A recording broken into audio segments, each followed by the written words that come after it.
იურიდიული პრობლემა ხო? ესე იგი მახსოვთ წყლის და კანალიზაციის დაერთებაზე რამხელა პრობლემაა. ჩვენ გაშაშ პრობლემა, რომელიც დღეს დგას სარწყავ წყალთან დაკავშირებით, მარტო დღეს არ არის წარმოქმნილი და გუშინ. ეს წლების მანძილზე. ახლა არხი არის და მოქმედი არის და ყოველწლიურად მას ჭირდება მიმდინარე რემონტები ჭირდება, რეაბილიტაცია ჭირდება. და დღეს უკვე ესეთი სიტუაცია, რომ აი ვინ გააკეთოს, ვინ გაუკეთოს, ვინ ჩაუტაროს ეს რემონტი, ეს ერთი სიტყვით პატრონი არ აქვს არხს. როგორ არის იცი წყალი არის, წყალი გვაქვს და მოდის წყალი, მაგრამ სამი ქუჩა არის, სამი უბანი.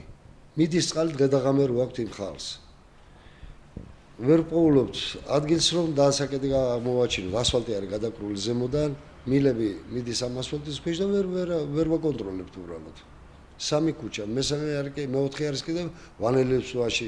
ეს არის შეერთებული უკანონოდ ეს ვანელების უბანი კიდევ ამიძე. მეოთხე. მე აი პირველად აი ვინც თავშია იმან თუ არ მომწყა. არ მომწყა რა.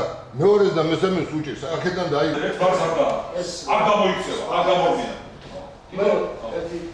სამწუხარო ის არის აქ ყველაზე სამწუხარო რომ ეს არხები არ არის ბოლნისის მუნიციპალიტეტის საკუთრება რის გამოც ჩვენ იურიდიული შეფერხება გვაქვს და პირდაპირ ასე ვთქვათ წესით ჩვენ ვერს რეაბილიტაციას ვერ ვარხდენთ ამ არხების და პრაქტიკულად ვერაფერს ვერ ვშველით ბოლნისის მაცხოვრებლებს და მაგრამ მაინც აი ეს ასე ვთქვათ შეიძლება ითქვა შემოვლითი გზებით რაღაცა ესე თხოვნით იმით რაღაც მაინც რაღაცას ვდილობთ რომ გაკეთდეს და